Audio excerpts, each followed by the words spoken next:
Good morning again, everyone. Thank you. I always have to move the mic because I'm a giant. So, always like to start with a line from one of my favorite authors, Gore Vidal, who once said, giving a speech about John Adams, I will be reading from prepared text, but I will look up from time to time to give the appearance of spontaneity. I want to start with a story today about two guys named Steve and how they saved the internet. In 2014, there was a massive data breach across numerous spaces of the web, which included user information and passwords. It was tied to something known as the Heartbleed bug, a major coding issue within OpenSSL, an open source software toolkit that is the default encryption engine used by much of the internet, according to journalist Chris Stokel-Walker. To give you a sense of just how important OpenSSL is, every time that you put your password into Netflix, or every time that you complete a credit card transaction at a public terminal, you're likely going through processes assisted by OpenSSL. Steve Henson and Steve Marquez, or as I like to call them, the two Steves, were instrumental in the development of OpenSSL and remain active in its upkeep until their departures in 2017. Marquez, in particular, set up the OpenSSL Foundation in 2009 to provide a stable footing for its maintenance. They have done all of this work as a public service, either as government contractors or as volunteers.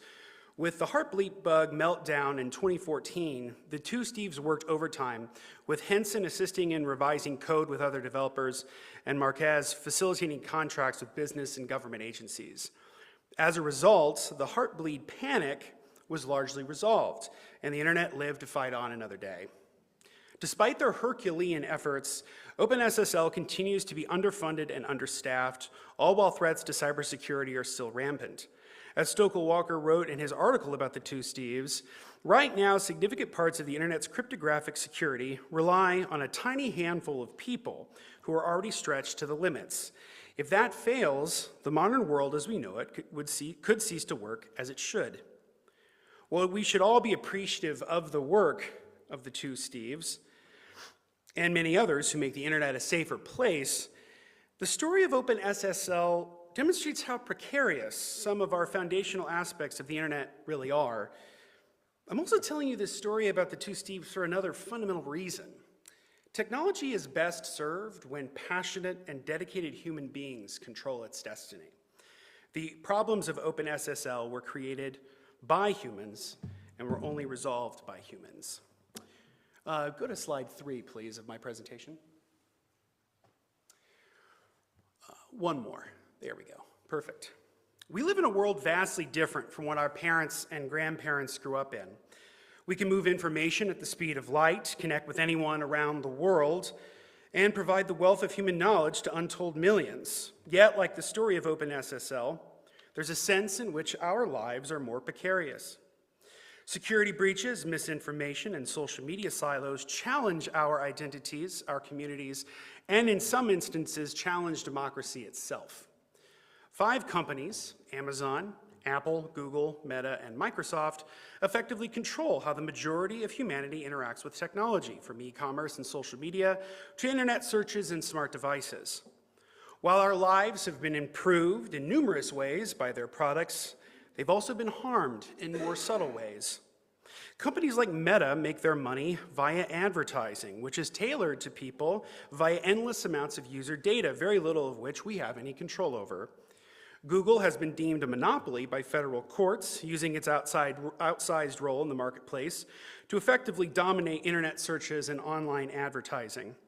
And Amazon, with its AWS cloud products, continues to grow larger via lucrative contracts with the US Department of Defense. These staggering changes are only magnified by the development of generative artificial intelligence, or Gen AI. Companies like Anthropic and OpenAI dominate the discussion on technology, promising us generative AI tools that will vastly increase our capacity to solve problems like creative writing, automation, and anthropogenic climate change. Yet these companies find it difficult to generate even a profit, and though their massive build-out of data centers to facilitate AI's demands actually exacerbates the climate crisis. Google's emissions grew by nearly 50% in the last 5 years, and Microsoft saw their energy use climb 30% in just 3 years. Alongside all the energy needed to fuel data centers for AI, you also need water to cool them down, and this has led to astronomical uses of water. As Fortune magazine reported last year, every single time a person completes on an average between 5 and 50 queries via ChatGPT, which is OpenAI's product, it uses 16 ounces of water. While many parts of the world are facing extreme drought conditions, heat waves, and catastrophic storms as a result of climate breakdown. And all of this is in service of a technology that doesn't particularly work very well. A small pilot study by researchers Robert Cummings, Guy Kruger, Susan Nicholas, and Susan Wood suggests that students who use ChatGPT with a plugin for Wikipedia that provides additional resources doesn't help them select higher quality sources or assist them in integrating those sources into their writing. Why are we wasting so many precious natural resources for a software that can't even improve freshman college essays? It is safe to say that the way humanity uses technology is vastly out of step with our real human needs and the biosphere in which we live. We need a different paradigm to move us forward, one that is predicated on humanism, which advocates for building a society dedicated to the full flourishing of all of humanity. Fortunately for us, there is one, and it comes to us from a psychologist nearly 60 years ago. Erich Fromm was born in 1900 in Frankfurt, Germany, and grew up in an Orthodox Jewish family who valued the community that their faith gave them. From early on, his experiences pushed him towards 3 guiding ideologies: humanism, socialism, and psychoanalysis. Ever the religious skeptic, Fromm rejected the Orthodox Judaism of his family, yet retained many of the moral and intellectual precepts derived from his study of the faith. This stemmed from his years of religious education with tutor Salman Baruch Rabinkow, whom Fromm said influenced my life more than any other man, perhaps, and although in different forms and concepts, his ideas have remained alive in me. Thus, Fromm's articulation of humanism always drew from the vast well of wisdom from religious teachings and myth. The second guiding light was his socialism, which was deeply influenced by the reading of Karl Marx, especially the philosopher's early writings. As Fromm wrote of Marx in 1974, next slide please, what drew me to him was primarily his philosophy and his vision of socialism, which expressed in secular forms the idea of human self-realization, of total humanization, the idea of a human being whose goal is vital self-expression and not the acquisition and accumulation of dead material things. Fromm dedicated himself to the cause of socialism for decades, challenging the capitalism of the United States while rejecting Soviet communism. At the height of the Cold War, Fromm assisted in founding the National Committee for a Sane Nuclear Policy, or SANE, in 1957. The name was inspired by his book, The Sane Society, 1955, where he argued for a re-energized commitment to ethical conduct in the face of rapid technological change and the nuclear era. The third and final outlook that Fromm pulled from was psychoanalysis, the field of psychology founded by Sigmund Freud. Psychoanalysis, in a basic sense, is a study of the mind's unconscious drives, desires, and dispositions, and how they relate to a person's conscious life. Fromm's interest in psychoanalysis began with his first wife, Frieda Reichmann, who introduced Fromm to Freud's ideas. He later studied at the Psychoanalytic Institute in Berlin with prominent theorists in the field. What made his approach to psychoanalysis different from many of his contemporaries, including Freud himself, was his background in sociology rather than in medicine. This would shape Fromm's own interpretation of psychoanalysis, which placed much more emphasis on these social, political, and economic forces which drove human behavior rather than on merely the mechanistic biological drives of individuals. Despite these three strains of thought being a core component to his identity, Fromm eschewed individual labels except for one. As biographer Peter Kramer wrote, he took what he needed, and enthusiastically, from Judaism, Marxism, psychoanalysis, and later Taoism and Zen Buddhism, but Fromm was finally a humanist. Next slide, please. In 1968, he published The Revolution of Hope Toward a Humanized Technology. Written in the heady days of Eugene McCarthy's campaign for president, which challenged sitting President Lyndon Johnson and U.S. involvement in Vietnam, Fromm's manifesto called for a complete reimagining of our relationship to technology. In the introduction, he echoes Marx and lays out the challenges faced in his time, which we sadly still face today. A specter is stalking in our midst, whom only a few see with clarity, he wrote. It is not the old ghost of communism or fascism, it is a new specter. A completely mechanized society devoted to maximal material output and consumption, directed by computers. And in this social process, man himself is being transformed into a part of a total machine, well-fed and entertained, yet passive, unalive, and with little feeling. As we leave more and more of our lives to the application of digital technologies, we lose some sense of our own agency. This makes our society more passive and less willing to actively participate in the functioning of our communities. To challenge this paradigm, in Fromm's estimation, requires one indispensable element, and that is a commitment to hope. Hope is the decisive element in any attempt to bring about social change in the direction of greater aliveness, awareness, and reason, he noted. However, a commitment to hope is not one divorced from the real challenges of life, but attempts to address these head on, acknowledging we may not succeed in our own lifetimes. To hope, Fromm wrote, means to be ready at every moment for that which is not yet born, and yet not become desperate if there is no birth in our lifetime. Realizing that the fruits of our efforts may come long after we're gone requires us not to lose hope. To grapple with the challenge of hopelessness, since hopelessness in our age is covered up as optimism, and in a few as revolutionary nihilism. We must strive for what literary theorist Terry Eagleton called hope without optimism, a steadfast dedication to hope that is not blinded by the twin chimeras of unrealistic optimism and self-defeating nihilism. Decades before the generative AI trend we see today, Fromm actually outlined how a thinking computer might work and its implications for society. As he wrote, slide please for this one, one symptom of the attraction of the merely mechanical is the growing popularity among some scientists and the public of the idea that it will be possible to construct computers which are no different from man in thinking, feeling, or any other aspect of functioning. The main problem, it seems to me, is not whether such a computer man can be constructed.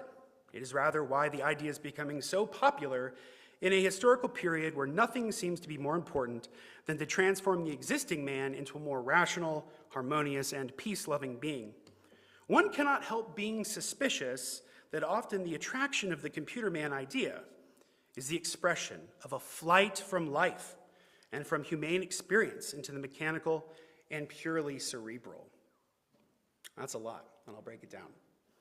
In Silicon Valley today, there's a growing trend of leaders, from OpenAI's Sam Altman to Elon Musk, who yearn for something called the singularity that is emerging of the biological and the technological. In other words, humans can upload their consciousness to a computer and escape the finality of death. While it's presumptuous to assume that this is even possible, as the human mind is so complex, it is also anti-humanistic. In a world where so many live on so little, with poverty and disease and inequality rampant, why isn't our dedication to improving the lives of real human beings, rather than attempting to merge human and machine? These ideas are the consequence of a mechanized society that is continually divorcing itself from reality and the qualities that make us human. As Fromm wrote, when the majority of men are like robots, then indeed there will be no problem in building robots who are like men.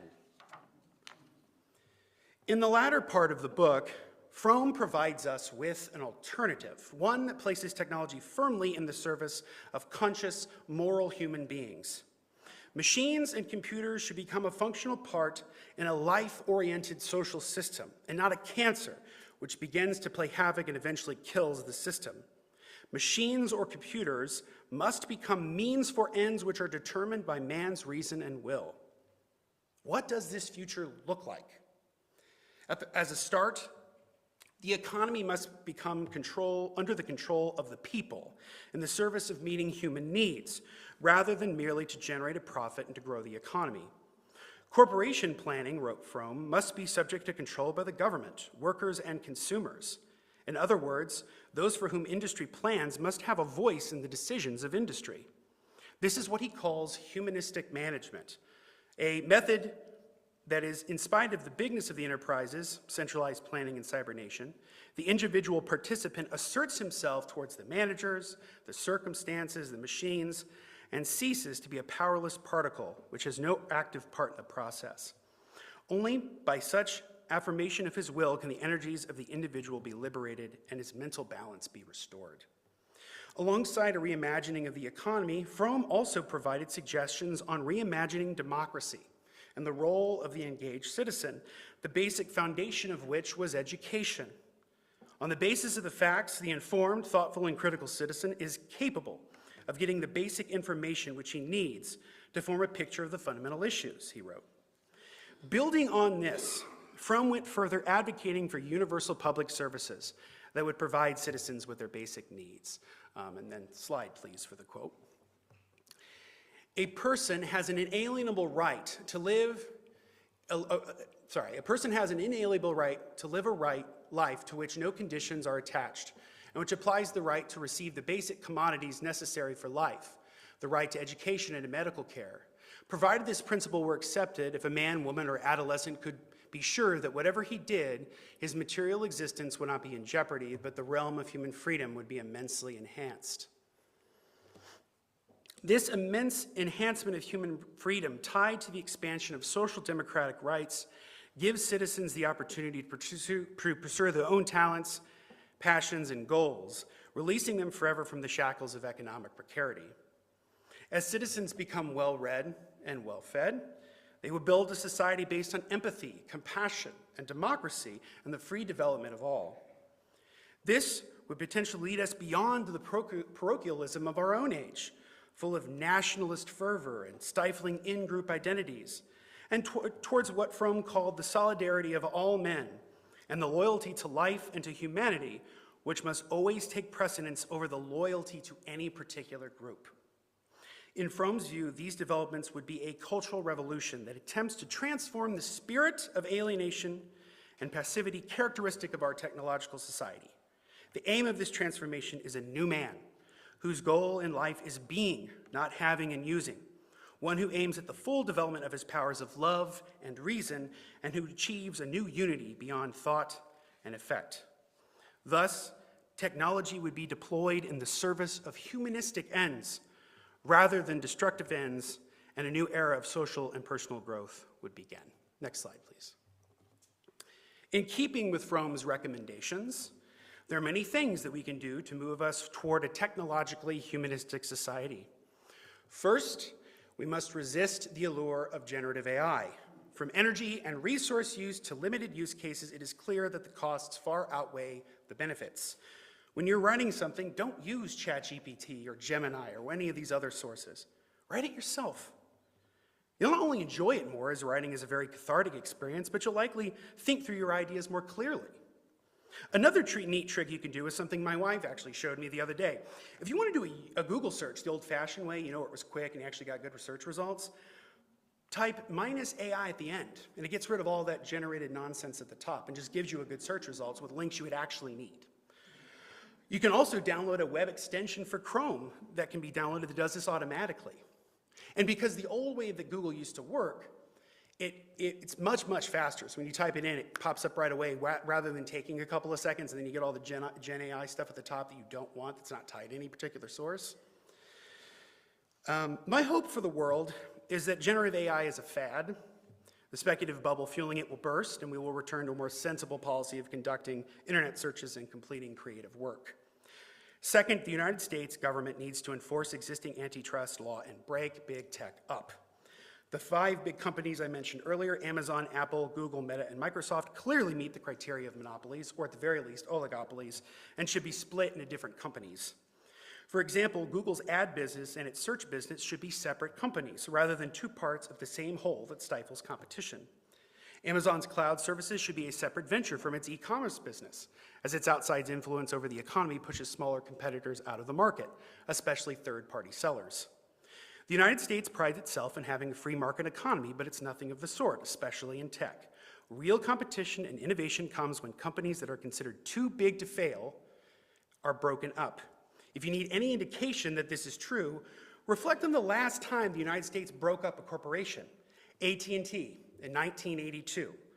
Undoing AT&T's stranglehold on the telecommunications market arguably created the conditions for the development of the internet and the technological revolution of the last 4 decades. That could happen again if we broke up big tech. Third, and most importantly, we need to advocate for economic and social democracy. Like Fromm advocated decades ago, we should move towards a society that provides universal basic services, food, clothing, housing, medical care, and education, and transition the economy towards public and worker ownership. For the latter, one promising form this could take is the worker cooperative model, used throughout the United States and the world. 2 successful examples of this are the Mondragon Corporation of Spain, a highly successful worker cooperative of 70,000 worker owners, and BSA Life Structures, an architectural firm based here in Indianapolis that is structured as an employee stock ownership plan. BSA boasts of hundreds of worker owners whose individual success means the larger success of the enterprise, and their work centers on public health, education, and social betterment. Imagine if our whole economy functioned like BSA and Mondragon and was supported by robust public goods and universal basic services. It would lead to vast human flourishing guided by conscious and socially responsible technological development. It may also give us a chance to combat the climate crisis, saving our world for future generations to come. Next slide, please. Today, we face a choice, one that Fromm anticipated all those years ago. We are at the crossroads, he wrote. One road leads to a completely mechanized society, with man as a helpless cog in the machine, if not to destruction by thermonuclear war. The other, to a renaissance of humanism and hope, to a society that puts technique in the service of man's well-being. I believe that the path of humanism and hope outlined by Fromm is our chance to rebuild the world for human beings rather than machines. It only takes us imagining a better world and then advocating for it. Thank you.